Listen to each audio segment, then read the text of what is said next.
नमस्कार साथियों, आप सभी का स्वागत है हमारे YouTube channel DN Jha official में। साथियों, कल हमने SCRT वर्ग 7 के इतिहास की पुस्तक अतीत से वर्तमान के 7वें अध्याय की चर्चा की थी।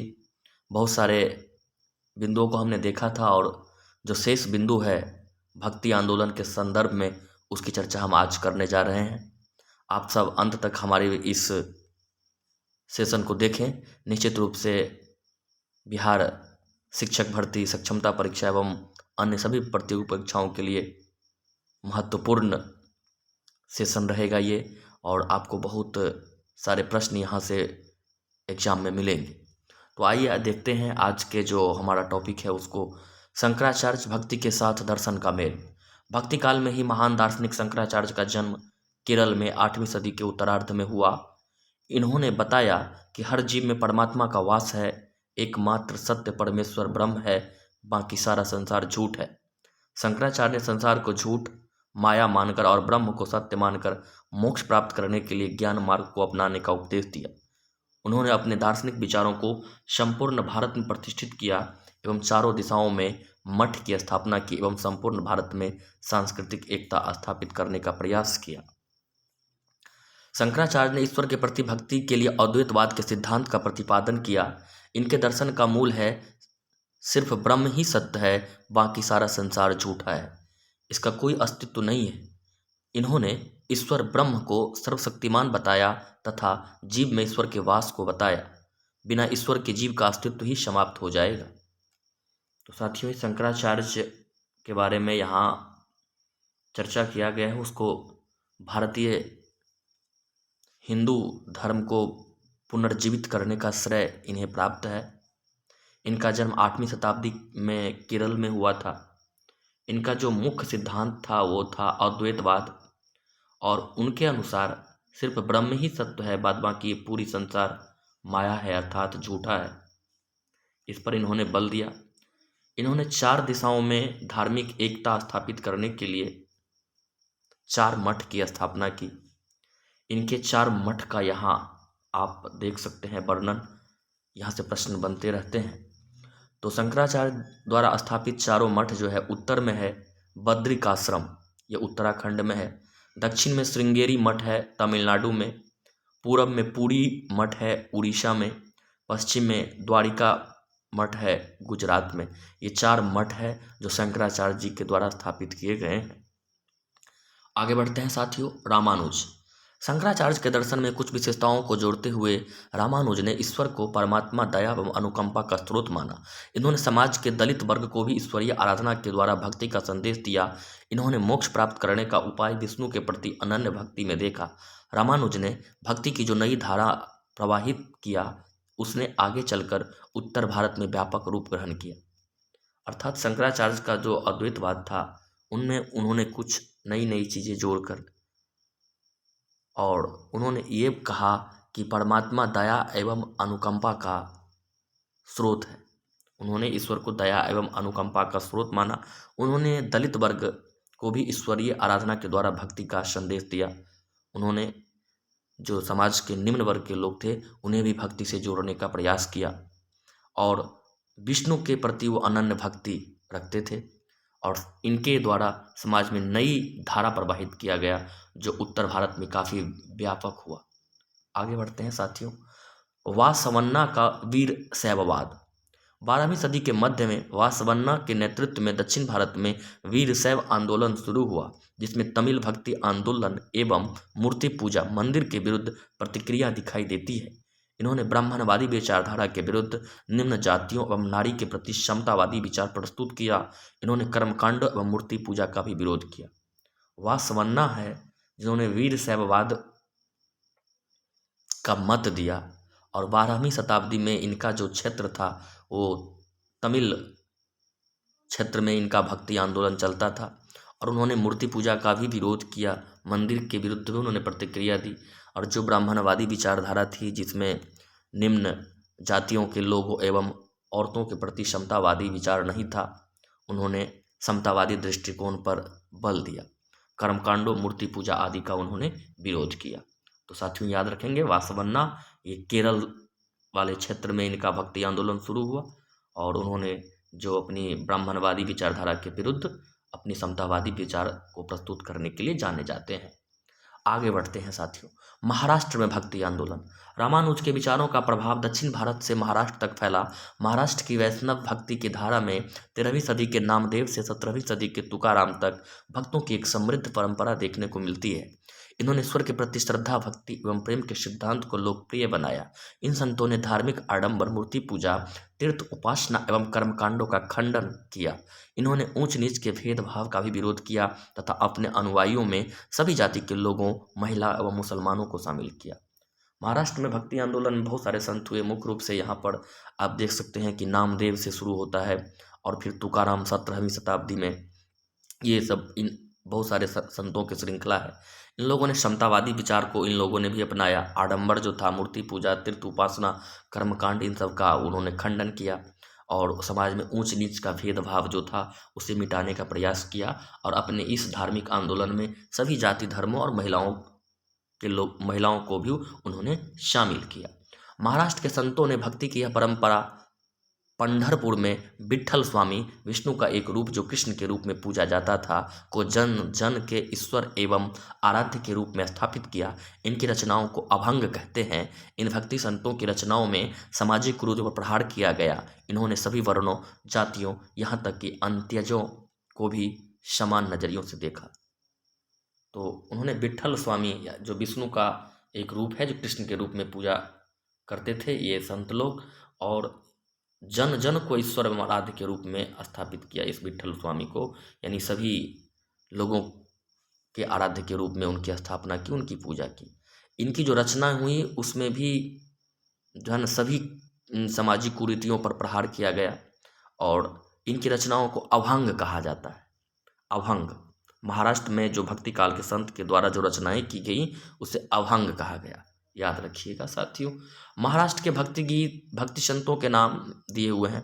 गणेश्वर, नामदेव, एकनाथ, तुकाराम, ज्ञानेश्वर, सक्कूबाई, चोखा मेला का परिवार, ये सभी संत के नाम हैं साथियों, जो महाराष्ट्र के भक्ति आंदोलन से संबंधित है। इसे याद रखेंगे। महाराष्ट्र के भक्ति संतों ने अभंग द्वारा सामाजिक व्यवस्था पर प्रश्न चिन्ह खड़ा किया। कुछ रचनाएं लिखी गई है। संत तुकाराम का अभंग है। जो दिन दुखियों पीड़ितों को अपना समझता है वही संत है, क्योंकि ईश्वर उसके साथ है। वह हर एक परित्यक्त व्यक्ति को अपने दिल में लगाए रखता है। वह एक दास के साथ भी अपने पुत्र जैसा व्यवहार करता है। तुकाराम का कहना है, मैं यह कहते कहते कभी नहीं थकूंगा, ऐसा व्यक्ति स्वयं ईश्वर है। तुकाराम ने ईश्वर के विषय में अपनी अभंग अर्थात अपनी रचना में ये बात लिखा है। चोखा मेला के पुत्र द्वारा भक्ति का अभंग। तुमने हमें नीचा जाति का बनाया है मेरे महाप्रभु, तुम स्वयं यह स्थिति स्वीकार करके तो देखो, हमें जीवन भर जूठन खानी पड़ती है। इसके लिए मेरे प्रभु तुम्हें शर्म आनी चाहिए। तुम तो हमारे घर में खा चुके हो, तुम इससे कैसे इनकार कर सकते हो। चोखा का बेटा कर्मा मेला पूछता है, यानी चोखा मेला का बेटा था कर्मा मेला। ये अपनी जो स्थिति को बताया है इस गीत के माध्यम से। वो निम्न जाति से संबंध रखते थे और उन्होंने ईश्वर को कहा है कि आप तो हमारे भी जूठे खाए हैं, लेकिन आज हमारे साथ समाज में जो भेदभाव हो रहा है, इस पर उन्होंने अपनी व्यथा लिखी है। उत्तर भारत में सामाजिक धार्मिक परिवर्तन की बयार। अब उत्तर भारत में ये भक्ति आंदोलन कैसे चली, इसके बारे में है। 13वीं सदी के बाद उत्तर भारत में भक्ति आंदोलन की एक नई चेतना विकसित हुई। इस चेतना सुधारवादी भक्ति आंदोलन पर ब्राह्मणवादी, हिंदू धर्म, इस्लाम, सूफी संतों एवं तत्कालीन धार्मिक संप्रदायों, नाथ पंथियों, सिद्धों तथा योगियों आदि की विचारधाराओं की स्पष्ट झलक देखने को मिलती है। रामानुज की भक्ति परंपरा को उत्तर भारत में लोकप्रिय बनाने का श्रेय रामानंद को जाता है। हिंदी काव्य में एक उक्ति मिलती है कि भक्ति द्राविड़ उपजी लाए रामानंद, प्रकट करी कबीर ने सप्तदीप नवखंड।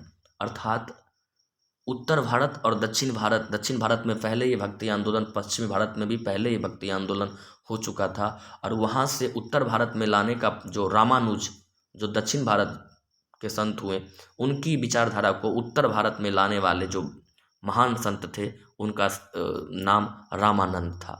अर्थात रामानंद को ये श्रेय जाता है कि उत्तर भारत में इन्होंने रामानुज की भक्ति परंपरा को लोकप्रिय बनाया। और उन्होंने इसमें आप देखते हैं, भक्ति द्राविड़ उपजी लाए रामानंद, प्रकट करी कबीर ने सप्तदीप नवखंड। अर्थात इन पंक्तियों के माध्यम से यह स्पष्ट होता है कि भक्ति द्राविड़ यानी दक्षिणी क्षेत्र में उपजी थी, उसको लाने वाले रामानंद है। कबीर ने इसे प्रकट किया और सभी सप्तद्वीप यानी सातों द्वीप, जो 7 द्वीप 7 महादेश से संबंधित है, नवखंड यानी सभी जगहों पर इसको लोकप्रिय बनाने वाले रामानंद है, कबीर हैं। यानी लाने का श्रेय रामानंद, और कबीर ने इसे हर जगह प्रकट किया अर्थात आगे बढ़ाया। अर्थात जो भक्ति दक्षिण भारत में आरंभ हुई उसे रामानंद ने उत्तर भारत में लाया तथा कबीर ने प्रसारित किया। इन्होंने जातिवाद एवं भेदभाव को अनुचित बताया तथा सभी जाति के लोगों को साथ साथ खाने पीने को भी स्वीकार किया। इनके शिष्यों में निम्न जाति के हिंदू व मुसलमान भी थे। इन्होंने जात पात के विरुद्ध काफी मुखर होते हुए लिखा, जात पात पूछे नहीं कोई, हरि को भजय सो हरि का होई। कबीर रामानंद ने जो विचारधारा लाया, उन्हीं के शिष्य थे कबीर। कबीर ने इसे खूब प्रसारित किया और जो समाज में उस समय जाति पाति की व्यवस्था थी, इस पर भी उन लोगों ने काफ़ी प्रहार किया। और कबीर के शिष्य हिंदू और मुसलमान दोनों धर्मों में से हुए। और इस तरह की उन्होंने पंक्ति लिखी है, देख सकते हैं कि जात पात पूछे नहीं कोई, हरि को भजय सो हरि को होई। आगे बढ़ते हैं साथियों। सगुण संप्रदाय राम को विष्णु के मानवीय अवतार के रूप में स्वीकार किया। निर्गुण संप्रदाय ईश्वर की कल्पना निराकार ब्रह्म के रूप में की। इसमें विभिन्न धर्मों के बीच मतभेद भुलाकर समाज में मानवीय धर्म की स्थापना का प्रयास किया। अब समाज में 2 संप्रदाय मुख्य रूप से, एक सगुण जो ईश्वर विष्णु को के रूप में राम को मानवीय अवतार के रूप में स्वीकार किया, यानी राम को विष्णु का मानवीय अवतार माना और उनकी पूजा की, उनके रूपों की पूजा की। कुछ लोग निर्गुण संप्रदाय में विश्वास करते थे, अर्थात ईश्वर निराकार ब्रह्म है, उसका कोई आकार नहीं है, और उन्होंने मतभेद भुलाकर सभी धर्मों के बीच समन्वय स्थापित करने का प्रयास किया। रामानंद राम भक्त संप्रदाय के प्रवर्तक थे। इनके शिष्य 2 वर्गों में विभक्त हो गए, सगुण एवं निर्गुण संप्रदाय। सगुण संप्रदाय के प्रमुख संत तुलसीदास थे, जिन्होंने रामचरितमानस की रचना करके राम भक्ति की परंपरा को हिंदी भाषी क्षेत्रों में ऊंचाई पर पहुंचाया। इन्होंने एक आदर्श समाज की कल्पना की जिसमें सभी जातियां अनुशासन एवं शांति से अपना जीवन व्यतीत कर सके। वैष्णव धर्म की परंपरा में एक प्रमुख शाखा, आगे बढ़ते हैं साथियों, पहले इसको आगे बढ़ने से पहले इसको देख लेते हैं। रामानंद ने जो राम भक्त के रूप में जो संप्रदाय की जिन्होंने प्रवर्तन किया था, आगे उनके शिष्य 2 भाग में बट गए, सगुण और निर्गुण रूपों में। आप देखते हैं कि कबीर ने निर्गुण रूप पर ज़्यादा जोर दिया, और यहाँ जो सगुण संप्रदाय में आगे चलकर रामचरितमानस की रचना तुलसीदास जी ने राम भक्ति को आधार बनाकर राम भक्ति की परंपरा को हिंदी भाषी क्षेत्रों में बहुत ऊंचाई पर पहुंचाया। समाज में एक बिल्कुल आदर्श अनुशासन की स्थापना करने का प्रयास किया अपने रचना रामचरितमानस के द्वारा। आगे बढ़ते हैं साथियों। वैष्णव धर्म की परंपरा में एक प्रमुख शाखा कृष्ण भक्ति की थी, जिसमें वासुदेव कृष्ण को विष्णु का अवतार मानकर उसकी आराधना पर बल दिया गया। इस परंपरा के प्रमुख संतों में मीराबाई, चैतन्य महाप्रभु, वल्लभाचार्य, सूरदास एवं रसखान आदि का नाम शामिल है। वैष्णव धर्म की एक परंपरा भी चली उसमें, और उसमें वैष्णव धर्म की परंपरा यानी कृष्ण को, वासुदेव कृष्ण को विष्णु का अवतार माना गया, उनकी आराधना पर बल दिया गया। और ऐसे भक्तों की जो श्रृंखला है, जो नाम है, उसमें है मीराबाई, चैतन्य महाप्रभु, वल्लभाचार्य, सूरदास, रसखान। ये सब कृष्ण भक्ति के कवि, लेखक और संत हैं। अर्थात वो उनका आधार भगवान कृष्ण है, जो वासुदेव कृष्ण को विष्णु का अवतार माना गया है, और उनकी आराधना पर उन्होंने भक्ति के माध्यम से, गीत के माध्यम से, संगीत के माध्यम से, अपनी रचनाओं के माध्यम से उन्हें आधार मानकर अपनी भक्ति को आगे बढ़ाया। मीराबाई का संबंध मेवाड़ एवं मारवाड़ के राजघरानों से था। ये बचपन से ही कृष्ण के प्रति श्रद्धा एवं प्रेम की भावना से प्रेरित थी। इन्होंने सुखमय जीवन त्याग कर परिवार के विरोध के बावजूद साधु संतों की संगति अपनाई एवं दलित वर्ग के रैदास की शिष्या बनी। देखो साथियों, कितनी अच्छी बात है। आप सब यहाँ देखिए, उस समय राजघराने की एक महिला मीराबाई, महिला क्या कह सकते हैं, क्योंकि जो हाँ बहुत बड़े राजघराने से संबंध रखती थी मीराबाई, एक औरत, और उन्होंने अपने सुखमय जीवन को त्याग कर उस समय के जो निम्न वर्ग से, जाति के आधार पर कहा जाए तो दलित वर्ग से आते थे रैदास जी, और उनकी वो शिष्या बनी। मीरा की भक्ति रचना का एक अंश यहाँ दिया है। मेरे तो गिरधर गोपाल दूसरो न कोई, जाके सिर मोर मुकुट मेरो पति सोई, साधु ढिग बैठ बैठ लोक लाज खोई, भगत देखी राजी भई जगत देखी खोई। अर्थात भगवान कृष्ण को ही वही कहते हैं, वही मेरे गिरधर गोपाल है, वही मेरे पति है, जिसके सिर पर मोर मुकुट है वही मेरे पति है। ये मीरा बाई कृष्ण भक्ति में एकदम लीन है। बंगाल के चैतन्य महाप्रभु ने शैशवावस्था में ही संन्यास ग्रहण कर वैष्णव धर्म का सरल और नैतिक रूप प्रस्तुत किया। इन्होंने भजन कीर्तन, आत्मा की शुद्धता और ईश्वर के प्रति प्रेम को महत्व दिया। इनके अनुयायियों में हिंदू, मुसलमान, चांडाल, ब्राह्मण सभी को शामिल किया। यानी चैतन्य महाप्रभु कृष्ण भक्ति के एक बहुत महान संत माने जाते हैं। बाल्यकाल में ही उन्होंने शैशवावस्था में ही संन्यास को ग्रहण कर लिया। आत्मा की शुद्धता के लिए उन्हें भजन कीर्तन पर जोर दिया। उनके अनुयायियों में सभी जाति, सभी धर्म के लोग थे, शामिल थे। कृष्ण भक्ति परंपरा में सूरदास और रसखान ने भी अपनी रचनाओं के माध्यम से जन जन तक अपनी पहुंच बनाई। जबकि ये धर्म प्रचारक नहीं थे, किंतु इनकी रचनाएं सांस्कृतिक महत्व से पूर्ण है। सूर्य ने अपनी रचनाओं में कृष्ण के बाल रूप को महिमा प्रदान की है। रामानंद के अनुयायियों का दूसरा वर्ग उदारवादी अथवा निर्गुण संप्रदाय कहलाता था। इन संतों ने ईश्वर की कल्पना निराकार रूप में की। इन्होंने जाति पाति, ऊंच नीच, कर्मकांड एवं मूर्ति पूजा का मुखर विरोध किया। इन संतों में प्रमुख थे कबीर इस्लाम और हिंदू धर्म के उपदेशों से भली भांति परिचित थे। कबीर के विचारों की जानकारी साखी एवं शब्द में मिलते हैं। यानी आपने देखा कि सगुन रूप, इसकी चर्चा मैंने तो पहले कर दी। सगुन रूप में रामचरितमानस की रचना, सगुन रूप के रामानंद के जो उन्होंने राम भक्ति का जो दर्शन दिया था, संप्रदाय जो थे, वो आगे चलकर दो भागों में बट गया, एक सगुन वाला, एक निर्गुण वाला। सगुन रूप में तुलसीदास जी ने राम भक्ति को आधार मानकर बहुत रामचरितमानस की रचना की, समाज में अनुशासन का संदेश दिया। बहुत सारे ऐसे संत आए कृष्ण भक्ति में भी, जो आपने देखा वल्लभाचार्य, मीराबाई, बहुत सारे ऐसे संत आए जिन्होंने कृष्ण को आधार मानकर अपनी भजन कीर्तन और अपनी भक्ति को आगे बढ़ाया, उसकी संबंधित रचनाएं की, उसकी भक्ति में डूब गए। और फिर दूसरी तरफ निर्गुण रूप में कबीर मुखर थे। उन्होंने ईश्वर को निर्गुण निराकार माना और इस पर आधारित अपनी रचनाएं की और अपने भक्ति को आगे बढ़ाया। और यहाँ देख सकते हैं कि कबीर से संबंधित, कबीर के उपदेश विचारों की जानकारी साखी एवं शब्द में मिलते हैं। कबीर के उपदेश और विचारों की जानकारी साखी एवं शब्द इनमें मिलते हैं। ये उनके रचना होंगे। निश्चित रूप से आगे बढ़ते हैं साथियों। कबीर के विचारों के संग्रह बीजक में है, जिनके दो भाग है, साखी एवं शब्द। कबीर की जो रचना है उसका संग्रह, सारी रचनाओं का संग्रह बीजक नामक पुस्तक में या ग्रंथ में किया गया है, आप कह सकते हैं। और उसके दो भाग है, एक साखी एवं शब्द है। इनमें कुछ भजन गुरु ग्रंथ साहिब एवं पंचवाणी में संकलित है। गुरु ग्रंथ साहब का संकलन गुरु अर्जुन देव ने किया था। और कबीर का भजन आप देखिए तो सिख धर्म के मानने वाले लोग गुरु ग्रंथ साहिब, जो उनका प्रमुख ग्रंथ है, उसमें भी पंचवाणी में संकलित है कबीर का भजन। कबीर के उपदेशों में ब्राह्मणवादी हिंदू धर्म और इस्लाम दोनों के आडंबरपूर्ण पूजा के सभी रूपों पर कुठाराघात किया गया है। इनके द्वारा रचित पदों की भाषा बोलचाल की हिंदी थी। कभी कभी उन्होंने रहस्यमयी भाषा का भी प्रयोग किया, जिसे समझना आसान नहीं था। आगे बढ़ते हैं। कबीर के कुछ दोहे हैं साथियों। पाहन पूजे हरि मिले तो मैं पूजू पहाड़, ताते ये चक्की भली पी सिखाए संसार। यानी जो पत्थर की जो पूजा लोग करते हैं उस पर उन्होंने प्रहार किया है।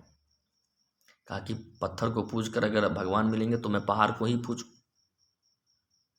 इन पत्थर से अच्छा तो ये चक्की है जिसमें पीस कर लोग अपनी भोजन करते हैं। पोथी पढ़ी पढ़ी जगमुआ, पंडित भया न कोई, ढाई आखर प्रेम का पढ़े सो पंडित होई। गुरु गोविंद दो खरे काके लागू पाए, बलिहारी गुरु आपनो जिन गोविंद दिए बताए। कांकर पाथर जोड़ी के मस्जिद लई बनाए, ता चढ़ी मुल्ला बांग दे क्या बहरा भया खुदाई। यानी उन्होंने अपनी रचनाओं में जाति पाति, मूर्ति पूजा, पत्थर पूजा, इन सभी का विरोध किया है और वो ईश्वर के निर्गुण और निराकार रूप के प्रशंसक थे, प्रचारक थे। कबीर रामानंद के शिष्य थे तथा राम नाम के जप में विश्वास करते थे, परंतु इनके नाम अयोध्या के राजा दशरथ के पुत्र नहीं थे। इनके राम अयोध्या के राजा दशरथ के पुत्र नहीं थे। इन्होंने अपने राम को इस रूप में बताया। यानी कबीर भी ईश्वर को नहीं मानते थे, ऐसी बात नहीं है।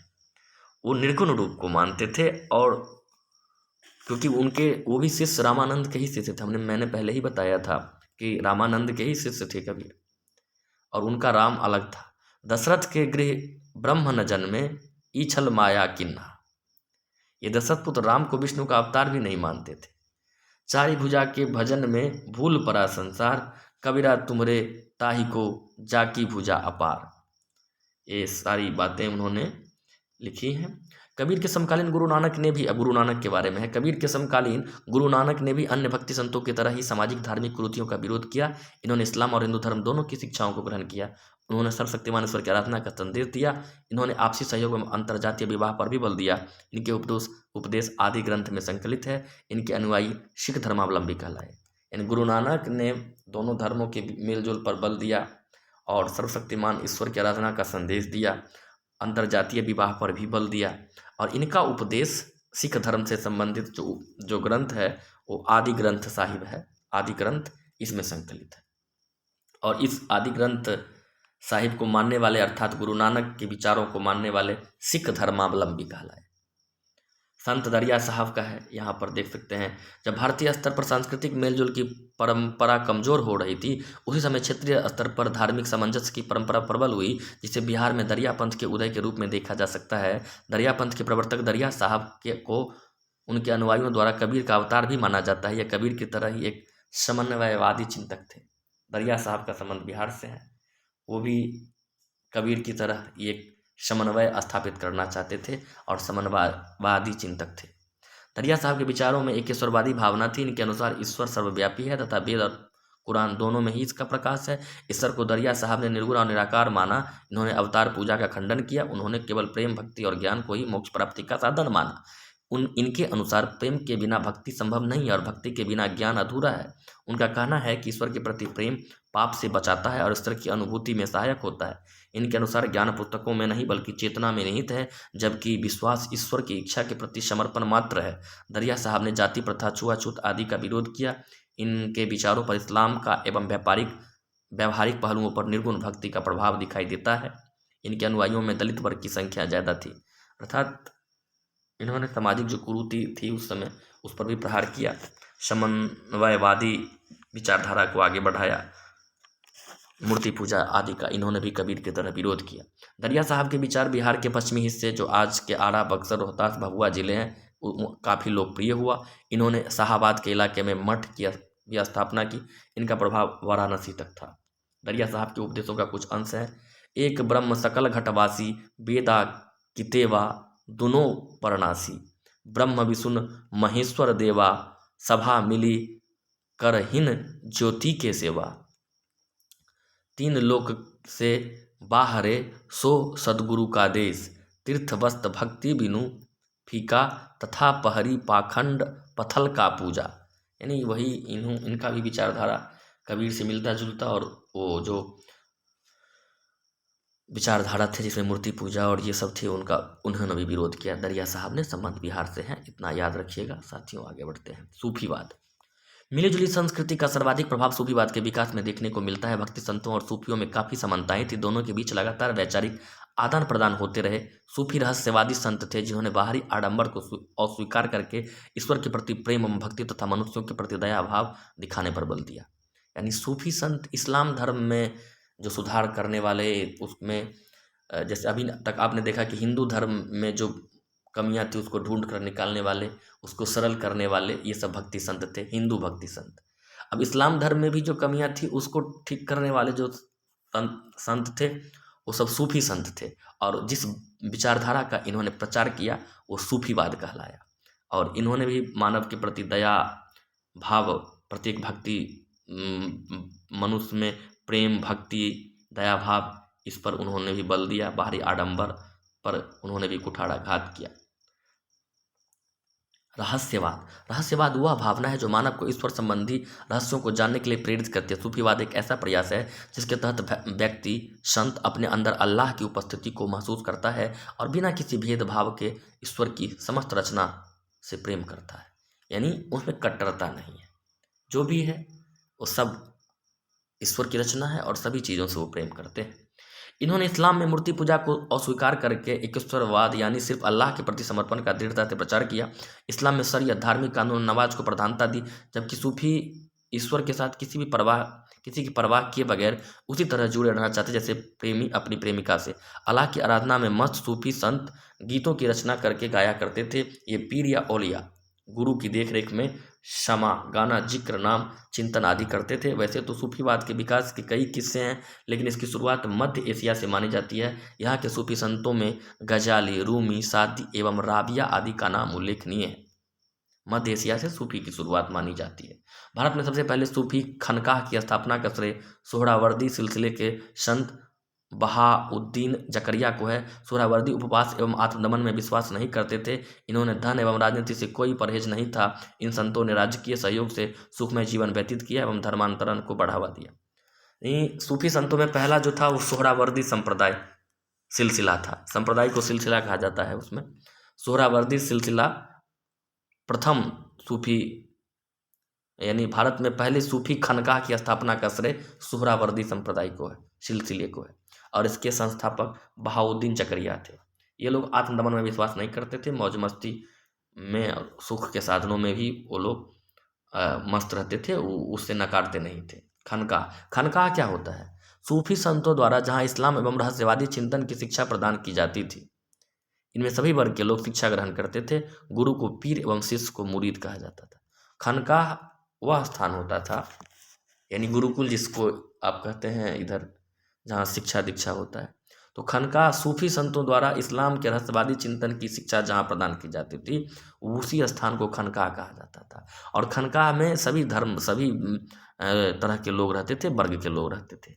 गुरु को पीर कहा जाता था, शिष्य को मुरीद कहा जाता था। ये याद रखेंगे। फुलवारी शरीफ खनकाह मध्यकालीन शिक्षा जगत का एक महत्वपूर्ण स्थल है। यहाँ दूर दूर से विद्यार्थी अरबी एवं फारसी की शिक्षा लेने आते थे। यहाँ पीरी मुरीदी परंपरा का अनोखे ढंग से निर्वाह किया जाता था। इस खनकाह की लाइब्रेरी मध्यकालीन साहित्यिक कृतियों एवं पांडुलिपियों के कारण काफ़ी समृद्ध मानी जाती है।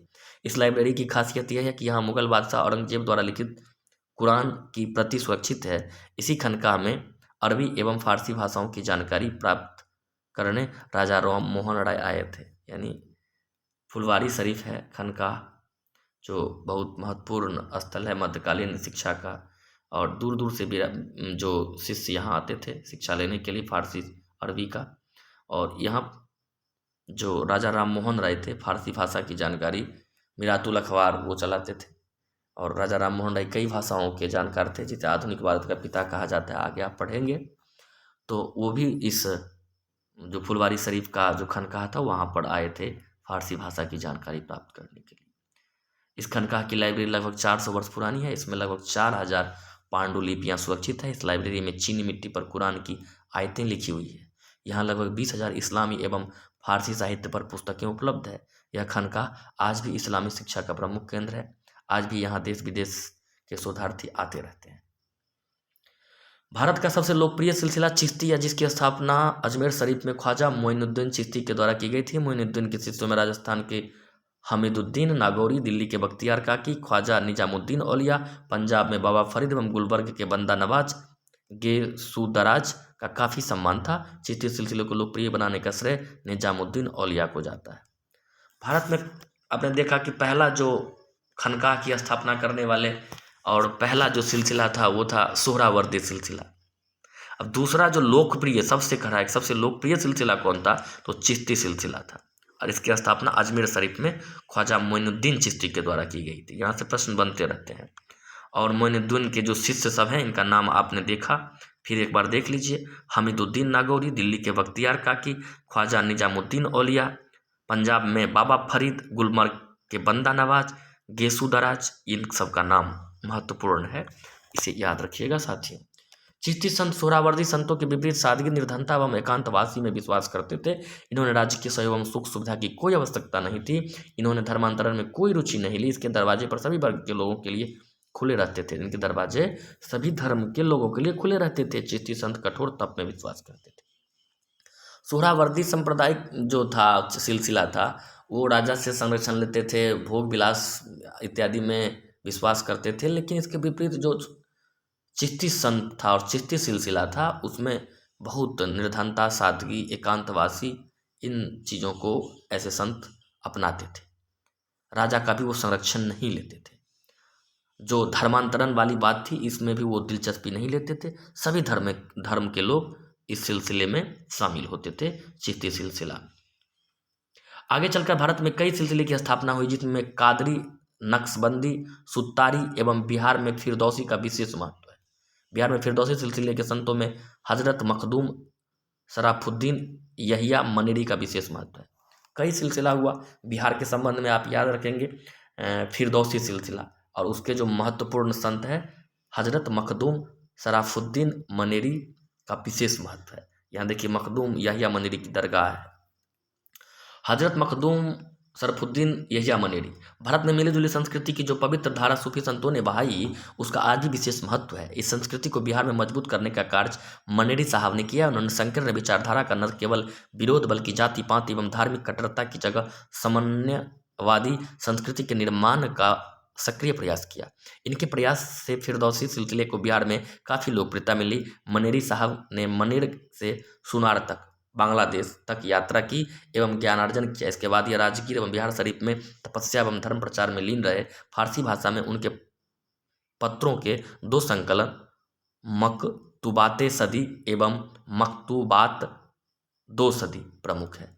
2 प्रमुख इनका है, जो फारसी भाषा में पत्र है इनका, मकतूबात सदी और मकतूबात 2 सदी, ये यहिया मनेरी से जुड़ा हुआ है। साथियों, इसे याद रखेंगे।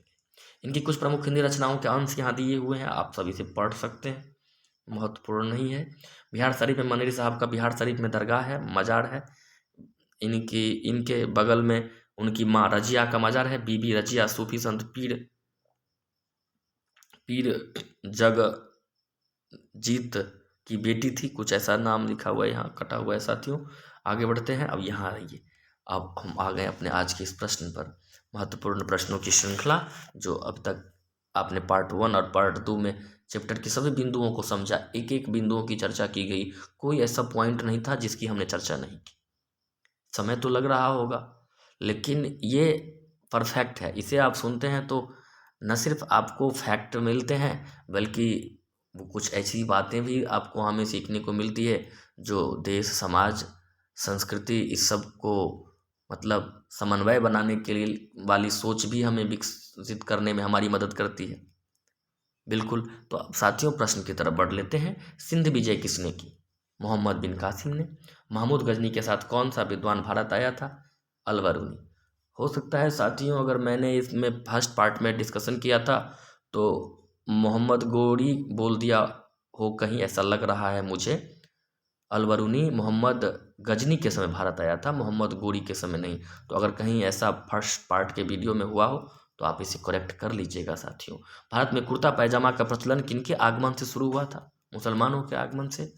और अलवार और नयनार कहाँ के भक्ति संत थे? दक्षिण भारत के। आपने देखा, अलवार जो थे वो शिव को मानने, विष्णु को मानने वाले, और नयनार शिव भक्ति के संत थे। मोइनुद्दीन चिश्ती की दरगाह अजमेर में है, इसकी चर्चा हमने की। अब यहाँ मैच द फॉलोइंग है। निजामुद्दीन औलिया की दरगाह दिल्ली में है। शंकर देव भक्ति संत का संबंध असम से है। नानक देव पंजाब में सिख धर्म से संबंधित थे, पंजाब से उनका संबंध है। एकनाथ महाराष्ट्र से इनका संबंध है। और मीराबाई राजस्थान की भक्ति संत थे, कृष्ण भक्ति के संत थे, कृष्ण के अनन्य भक्त थे, और रैदास की शिष्या थी। तो साथियों, कैसा लगा ये वीडियो? अपनी प्रतिक्रिया जरूर दीजिएगा, बताइएगा। जो कुछ कमी रह जाती है इस पर भी हमारा ध्यान आकृष्ट कीजिएगा आप लोग अपने कमेंट के माध्यम से, उसमें हम सुधार करेंगे। और मिलते हैं अगले वीडियो में, तब तक के लिए आप सभी का बहुत बहुत धन्यवाद।